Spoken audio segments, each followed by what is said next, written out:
ये भारतवर्ष पूरा जानता है कि गोरखा रेजिमेंट ने भारतवासियों के लिए क्या योगदान दिया है, ये सब जानते हैं। लेकिन हमें जब अगर उनके बच्चों की बात आती है, अगर वो इंडियन आर्मी में खुद को सेलेक्ट ना कर पाए, तो अगर किसी पीसीएसजी की तैयारी हुई या आईएएस की तैयारी करे या आईपीएस की तैयारी करे, तो उसमें हमें काफ़ी परेशानियों का सामना करना पड़ता है। गया उत्तर प्रदेश सरकार की लिस्ट में ये नहीं है कि हम गोरखा समुदाय निवास करते हैं। तो बाकी आप लोग वोट वगैरह सब देते हैं, राशन कार्ड, निर्वाचन, सब कुछ हमारे पास, परंतु गोरखा समुदाय है क्या कर ये जाति में हम लोगों को नाम शामिल 13 प्रदेशों में गोरखा समुदाय को पिछड़ी जाति में शामिल किया गया है, परंतु एक उत्तर प्रदेश ही एक ऐसा प्रदेश है जहाँ जी हम गोरखा समुदाय को न सामान्य सीट में, न सामान्य में, न पिछड़ी में, न जनजाति किसी में ही हम लोग को नहीं रखा गया। नमस्कार, गोरखपुर लाइव देख रहे हैं आप, आपके साथ में हूं नितेश गुप्ता। हम इस समय महाराजगंज के नौतनवा विधानसभा में हैं। आपको बता दें कि हमारे पीछे गोरखा समाज के लोग हैं और ये आपको महाराजगंज में इनकी संख्या बता दें कि लगभग 30,000 है।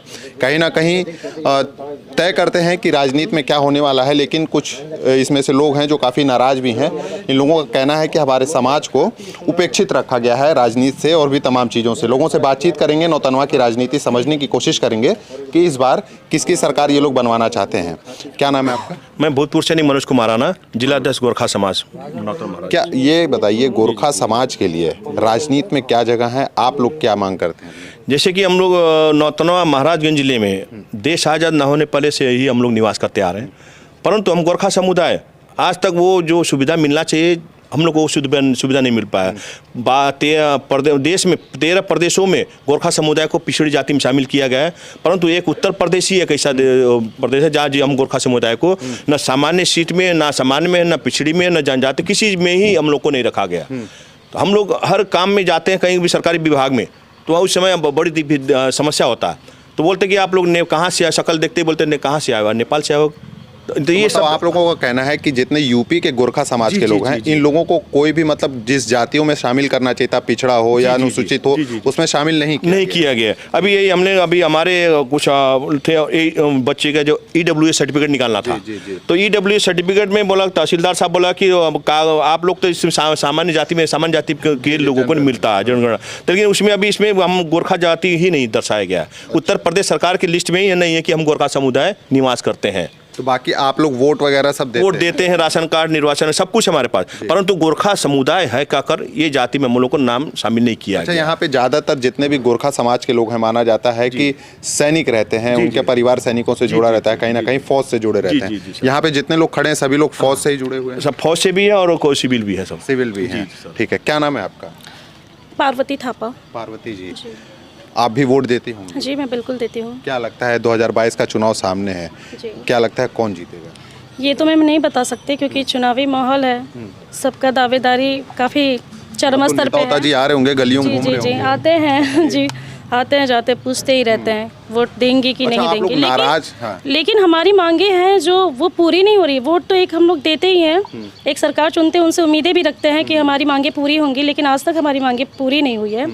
ये भारतवर्ष पूरा जानता है कि गोरखा रेजिमेंट ने भारतवासियों के लिए क्या योगदान दिया है, ये सब जानते हैं। लेकिन हमें जब अगर उनके बच्चों की बात आती है, अगर वो इंडियन आर्मी में खुद को सेलेक्ट ना कर पाए, तो अगर किसी पीसीएसजी की तैयारी हुई या आईएएस की तैयारी करे या आईपीएस की तैयारी करे, तो उसमें हमें काफ़ी परेशानियों का सामना करना पड़ता है। अच्छा, आप लोगों को क्या लगता है कि मतलब जहाँ तमाम जातियों की लड़ाई होती है, लोगों को अलग अलग जातियों को वर्ग में रखा जाता है, आपसे पूछेंगे अंकल जी, क्या लगता है उपेक्षित क्यों रह गए, कहाँ से कमियां रह गई आखिर?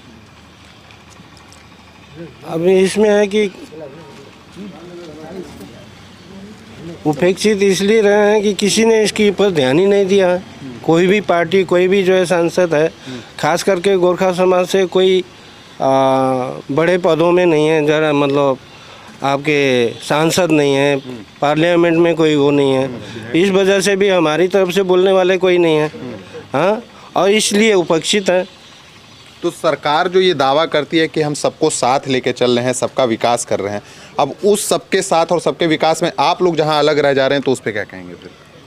उसमें देखिए, एक तो हमारे यहाँ पे जो महाराजगंज में निवास करते हैं, ये छुट्टू अलग अलग जगहों पे हैं। हमारी क्या है, मेजॉरिटी जो है एक जगह पे ज़्यादा नहीं है, इसलिए कोई भी जो भी पार्टी है उनका यही फोकस होता है जितनी ज़्यादा संख्या हो उन लोगों को तो आरक्षण दिया गया, लेकिन गोरखाओं को आरक्षण नहीं दिया गया। हमारा एक ही बस जो यहाँ पे निवास करते हैं उनका यही आर्मी पे हो जाए। अगर आर्मी पे नहीं होता है, हमारे बच्चे हैं जो पढ़े लिखे हैं, काफ़ी उच्च पढ़ाई पढ़े हैं, लेकिन उन लोगों को जो दूसरी सेवा है उसमें कोई सीट निकालने की दिक्कत है, क्योंकि हम लोग को ये कि जब जाते हैं आप किसी नेता से अधिकारी से मुलाकात करने, तो आप लोग अपनी बातों को रखते होंगे कि हम लोग को किसी वर्ग में शामिल ही नहीं किया जा रहा है, हम लोग बस वोटर हैं, वोट दे देते हैं, लेकिन हमारा तो कोई वर्ग है नहीं। तो क्या आश्वासन मिलता है? आश्वासन यही देते हैं कि मतलब इस बार हम करेंगे, लेकिन ये इतने सालों से होता ही चला आ रहा है, लेकिन कोई अभी तो कागजी तौर पे हमें नहीं मिला है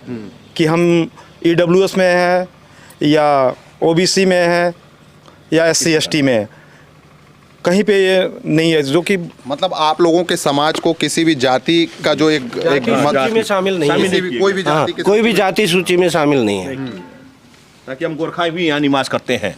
अच्छा, 30,000 की लगभग आप लोगों की संख्या केवल महाराजगंज में है। जी। गोरखपुर में तो लाखों के करीब है। जी। तो आप लोग कहीं ना कहीं एक तरीके से तय करेंगे कि नेता कौन बनेगा, खासकर महाराजगंज में। अब जैसे नौतनवा में हम खड़े होकर आप लोगों से बात कर रहे हैं, तो आप लोग नेताओं से बात नहीं करते कि भाई साहब हमारी संख्या इतनी ज़्यादा है, हम लोग तय करेंगे आप बनेंगे कि नहीं नेता, और आप हमारे लिए काम ही नहीं कर रहे? अभी वो सब तो ये अब क्या कि ये जीतने के बाद सब गायब हो जाते हैं। हाँ, अभी हम इसलिए हमको बाकी पार्टी से भरोसा नहीं, लेकिन हमें लगता है भारतीय जनता पार्टी की पार्टी है, हो सकता है हमारी मांग को सुने मोदी योगी जी जो है, और हमारे जो भी पार्टी इनके ऊपर एक विश्वास। मतलब आप लोगों को उम्मीद भारतीय जनता पार्टी से है कि ये लोग अगर दोबारा सत्ता में आते हैं तो आप लोगों की बात सुनेंगे। जी। बाकी अन्य पार्टियों से नहीं है जो जातियों की बात कर रहे हैं। हाँ जी। बाकी किसी ने आज तक हम लोग के बारे में सोचा भी नहीं है, और नहीं साथ सोचेंगे अभी। अब लगता है अभी जी। क्या नाम है मैम आपका? जी, मेरा संगीता। क्या कहना चाहेंगे आप लोगों को? तो समाज में मतलब ये लोग जिस तरीके से बता रहे हैं कि जाति सूची में रखा नहीं गया वोट, आप लोग लेकिन अब चुनाव आ रहा है तो वोट देती हैं, क्या कहना चाहेंगी? अब मैं क्या कहना चाहूँ, अब चुनाव का इलेक्शन का समय है, अब ऐसे डायरेक्ट तो किसी का नाम ले नहीं सकते। अब हम अब देखेंगे, अब जो अच्छा काम करेगा, जो पार्टी अच्छा होगा उसी को देंगे चुनाव। ठीक है, चलिए एक आखिरी सवाल आपसे जानना चाहेंगे, क्या कहना चाहेंगे हमारे चैनल के माध्यम से सरकार के, अगर कोई नुमाइंदे आपकी बात सुन रहे हो तो क्या अपील करना चाहेंगे? हम आपके चैनल से सरकार को यही कहना चाहते हैं कि हम लोग जो भारतीय गोरखा समाज के हैं, हम लोग भी किसी जात में रख दिया जाए, ताकि आने वाले समय में हम लोग को बच्चों को, जैसे मान लीजिए फौज में जो हो गए, जो फौज में नहीं हो पाते हैं उनके लिए अन्य किसी नौकरी में या पढ़ाई के लिए भी आरक्षण मिले, ताकि बच्चे आगे बढ़े, उन्हें सबरी मिले, ये हम कहना चाहते हैं। बताइए आप क्या कहना चाह रहे हैं? देखिए, कम से कम जो 30,000 जो पॉपुलेशन है हमारे महाराजगंज डिस्ट्रिक्ट में,